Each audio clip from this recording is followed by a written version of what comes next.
You are filling out a crossword puzzle on a Sunday morning when your daughter calls from the other room that the hot water is out again, which means the boiler has done the thing it does every 3 months, where it stops cooperating with the season and requires either a service call or 40 minutes of coaxing involving a sequence of resets that your landlord explained to you once and that you have memorized with the reluctant precision of someone who should not have to know this. You put down the crossword and you go to the boiler cupboard and you perform the sequence, and the boiler eventually responds, which means today is a good day, by the narrow definition of days that begin with something broken and end with it functioning again.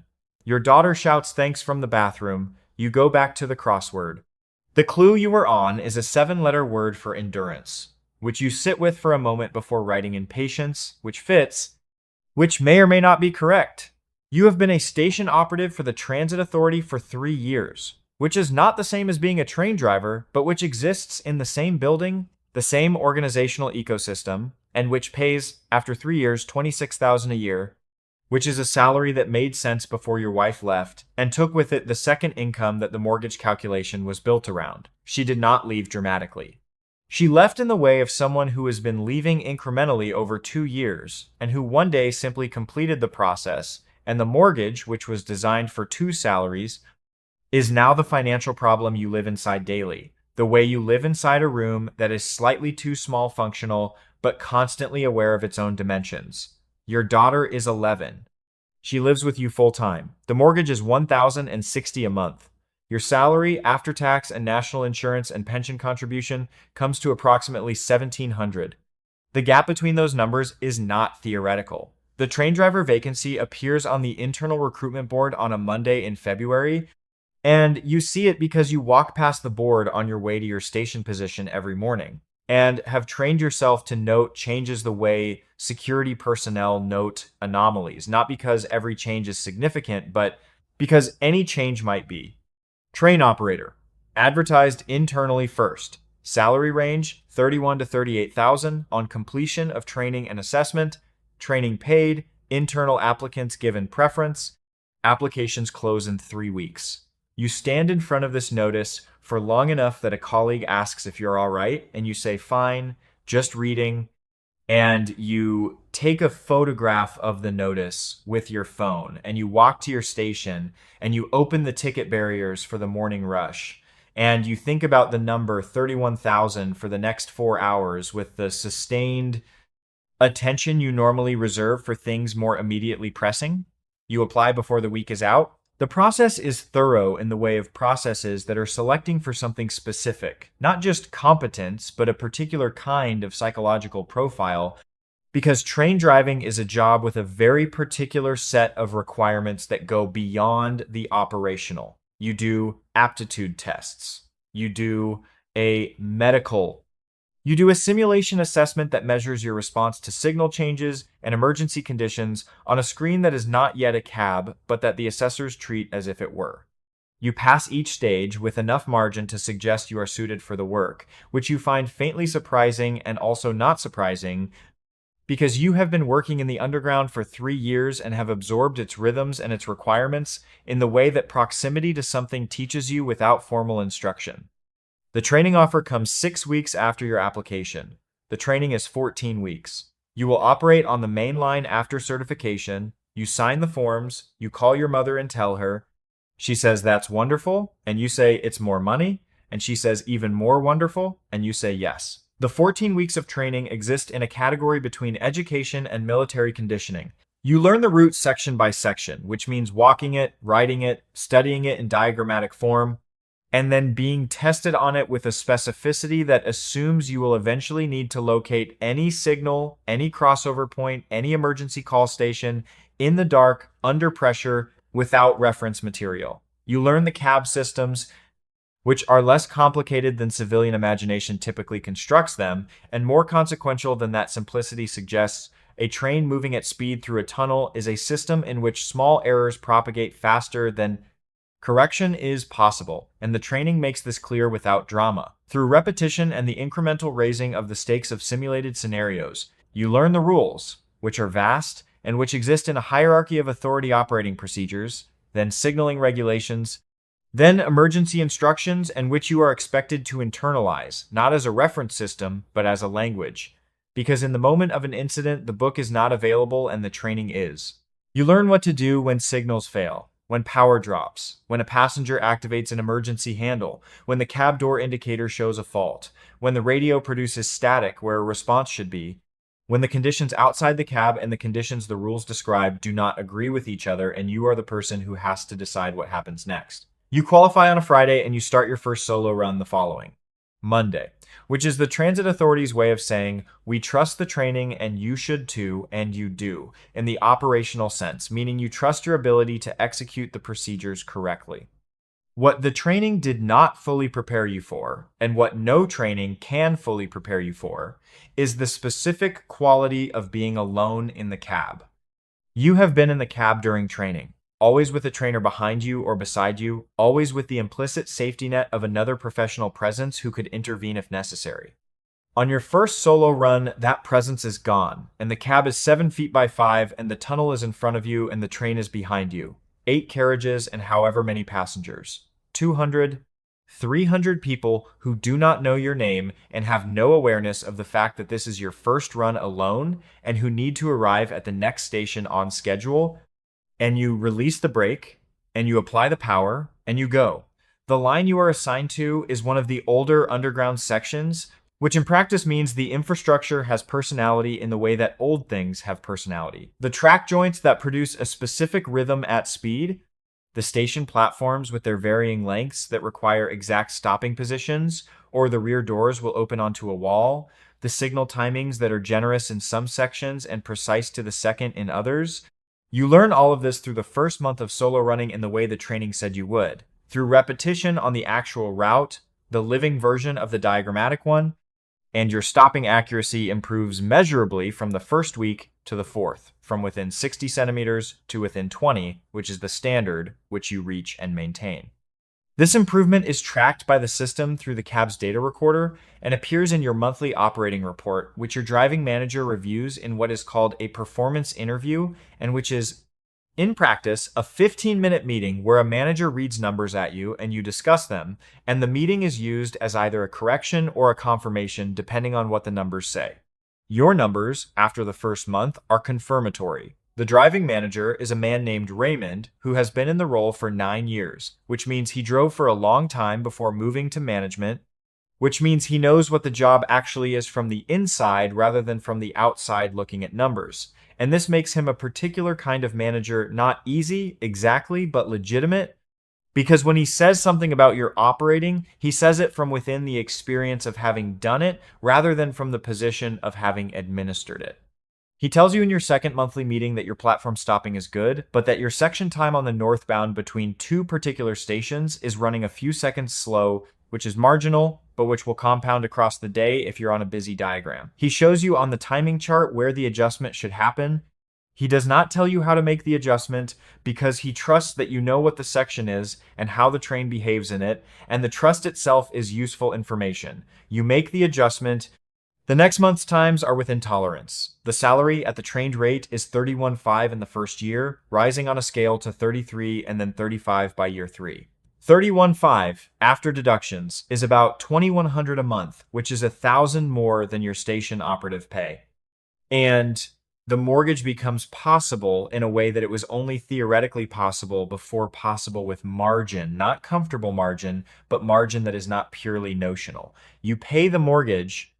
You pay for your daughter's school trip to a place she'd been told she couldn't go because of the money. You fix the boiler permanently, paying a service engineer a sum that would previously have required a month of thinking and is now painful but manageable. These are the specific changes that the pay increase produces, and you note them with the satisfaction of a practical person confronting practical problems with practical solutions, which is its own form of contentment, even if it is not the form that appears in the aspirational literature about what a good life looks like. Your daughter asks you once, in the 3rd month, what it's like in the tunnel. She is 12 now and is at the age where she asks questions that she frames as curiosity, but that are actually attempts to see you, to understand what the thing is that takes you away on early mornings and late evenings and occasional weekends when the overtime schedule requires it. You think about how to answer accurately and without alarming her. You say it's mostly very quiet. She says that sounds boring. You say yes. You say that's part of it. She asks if you're scared in the tunnel, and you say no, not usually, which is the honest answer because the tunnel after the first month becomes simply the place where the work happens, the way a kitchen is the place where cooking happens, and the associations it produces are operational rather than atmospheric. She seems satisfied with this. She goes back to her homework. You go back to thinking about the overtime schedule, which you are trying to balance against being home for dinner 3 nights a week, which is a target you've set for yourself and which the shift pattern makes difficult and which you pursue anyway, because some targets are about what you're protecting rather than what you're optimizing. The shift pattern is the thing about the job that costs the most, and that is the hardest to explain to people who haven't worked it. It is not simply long hours or early starts or late finishes. It is the rotating combination of all of these. A schedule that cycles through early turns, late turns, and night turns in a rotation. That means your body is never fully adjusted to one pattern before it shifts to another. Early turn starts can be as early as 4:50 a.m., which means leaving the house at 4:15, which means your daughter is asleep when you leave and sometimes asleep when you return, which is a specific absence you've made arrangements around. Your mother picks her up from school on your early turn days, a logistic system that works and that you are grateful for, and that also contains, underneath the gratitude, a texture of guilt about being a parent whose schedule requires other people to cover for it. You manage this guilt the way you manage other things. You cannot change by focusing on the things adjacent to it that are within your control, by being present when you are present, by making the early turn days into the days where dinner, if you're home for it, is something specific and good rather than something expedient. The night turns are their own particular country. The underground runs reduced service through the night on some lines and no service on others, and when you're on the night diagram, you are driving through a system that has a different population, different rhythms, different kinds of incidents. The passengers at 2 a.m. are not the passengers at 8 a.m. They are people whose relationship with the train at this hour is a specific need, not a routine, and they carry this specificity visibly. You do not interact with them. You are in the cab and they are in the carriages, and the cab door is between you.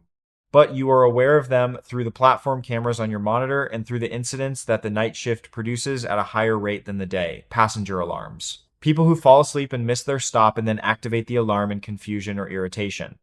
The particular category of incident that the operating manual calls a person on the track, and that the other drivers in the depot between runs on night turns discuss with a particular economy of language, a compression that is not callousness but is the vocabulary of people who have learned to hold difficult things without letting the holding become the whole of their attention.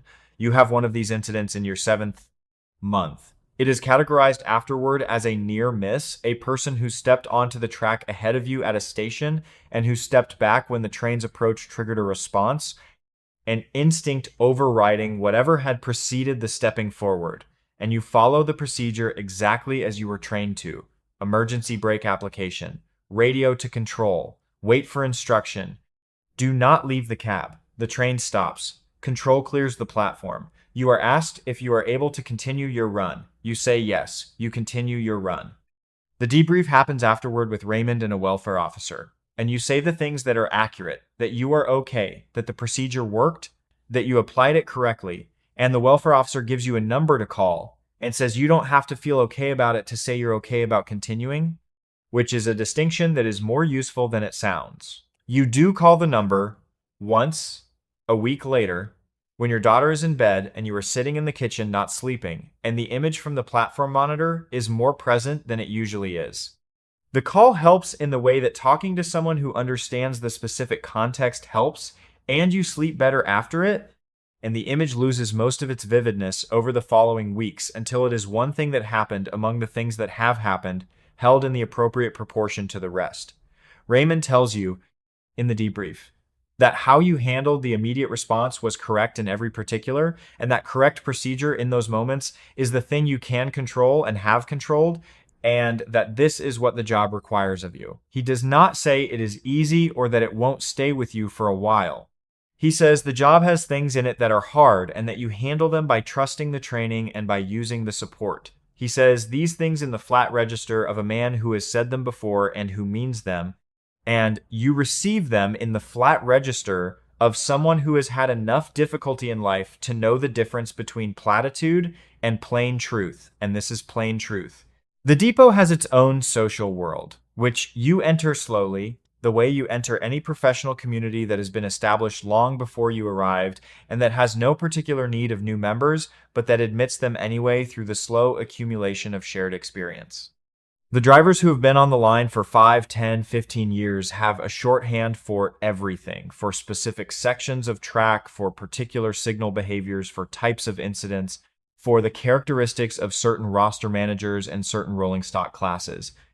You begin to acquire this shorthand, not by being taught it, but by working alongside people long enough that the shorthand enters your vocabulary naturally, the way dialect enters the speech of someone who has lived in a place long enough. A driver named Io, who has been on the line for 11 years, becomes, over the first year, the person you talk to in the depot between runs, in the way that Dion was a presence in the factory, Marcus in the bus yard, Chet in the truck stop, the person who is ahead of you on the path and who has found a sustainable position on it, and who is willing to describe the terrain without sentimentalizing it. Ao tells you the things that cannot be found in the operating manual. He tells you that the section between two northern stations has a signal that shows green more quickly than its timing suggests when the following service is running close behind. And that if you see a green in that window, you still need to be at the correct approach speed, because the timing is for the all-clear condition and the system doesn't know about the service behind you. He tells you that the roster manager's decisions about overtime are more flexible than the official system implies if you have a good attendance record and if your requests are presented with adequate notice. He tells you that the welfare line is genuinely useful, and that using it is not a mark against you in any way that anyone will ever see, which you have already discovered but which is useful to hear confirmed by someone who has been here long enough to know. He tells you that year 2 is when the job stops requiring active management and starts requiring what he calls maintenance, meaning the active vigilance of the first year becomes something more automatic, and that automatic is better in most ways and in one way more dangerous, which is that automatic is also where complacency can enter if you let it, and that the job does not tolerate complacency in any of its modes. You are in year 2 when you understand what he means. The route is known to you now in its entirety, not as a studied thing, but as a felt thing, the way a frequently driven road is felt rather than navigated. Your stopping accuracy is consistent. Your timing is consistently within tolerance. Your operating report is confirmatory in every monthly meeting. And in this consistency, there is a quality of settled competence that is genuinely good, and that contains underneath its goodness a faint risk that Io named accurately the risk of presence without full attention, of going through the correct motions without the full consciousness that makes the motions correct for the right reasons. You begin doing a thing that you don't name formally, but that amounts to active re-engagement. Before each run, you review the signal sequence for the section in your head, not because you've forgotten it, but because the review reinstates the conscious layer above the automatic one, keeps both layers operating simultaneously, keeps you sharp in the way the job requires rather than just competent in the way habit provides. Your daughter turns 13 in the spring of year 2. She is at the age where she is constructing herself with considerable intention, trying on opinions and interests and stances with the energy of someone who has a lot of building to do. And you observe this with a fondness that surprises you in its intensity sometimes. She asks you one evening whether you like your job, which is a question she has not asked before, and you think about it honestly, which takes longer than either of you expects. You say you respect it. She says that's not the same as liking it. You say no. You say that's right, it isn't. You say it's a job that requires something real of you every day, and that meeting a real requirement is satisfying in a way that is different from the satisfaction of doing something you love, but that is also not nothing. She considers this with the seriousness she brings to most things and says that sounds like something an adult says when they can't have what they want. You say maybe. You say also maybe it's true on its own terms, not as a consolation, but as its own kind of thing. She says she'll think about it. You say that's all anyone can ask. The second year ends and the third begins, and with it, the salary increase to 33, which adjusts the mortgage calculation by a further increment of comfort, which means you have begun paying an extra £50 a month toward the principal, which means in 12 years, instead of 18, the house becomes fully yours, which is a number you keep at the back of your mind, not as a dream, but as a plan, specific and reachable, a thing that will happen if you maintain the conditions that allow it to happen. These are the calculations that run in the cab between stations, in the quiet of the tunnel, in the 7 feet by 5 feet of the world you occupy for 8 hours at a time, not idle thoughts, but the structural thoughts of a person who has learned to build from what is available rather than from what would be preferred if availability were not the primary constraint. There is a morning in the 28th month, an early turn, 5:40 departure from the northern terminus, the first run of the day, the tunnel ahead lit only by your headlight and the signal gantries at their respective distances, and the platform behind you has been cleared, and the doors have closed, and all the door indicators show green, and you release the brake and you apply the power, and the train moves into the tunnel the way it always moves, the way it has moved every single morning you have been on this line, and the tunnel is the tunnel, the signals are the signals. And somewhere in the carriages behind you, there are passengers beginning their day in your train, in your care, going somewhere they need to go. And you are taking them there with the precision and the attention and the trained competence of someone who has been doing this long enough to do it well and who has not yet been doing it long enough to stop knowing why the doing it well matters. The signal ahead shows green. You note it consciously and then automatically, the two layers operating as they should. You maintain your speed. The next signal is 200 meters ahead, and you know what it will show, and you check it anyway, because checking it anyway is what the job is, has always been. Will be tomorrow at 5:40, when the alarm goes off and you rise in the dark while your daughter sleeps, and you make the journey to the terminal to begin the first run, and the tunnel is waiting, the same tunnel, the same route, and you go into it the way you have always gone into it, with the lights on, with your hands on the controls, with the knowledge that the passengers behind you have somewhere to be, and that getting them there reliably and safely and on time is the whole of what you are here to do, which is, on its best days and its worst days, and its ordinary days, enough.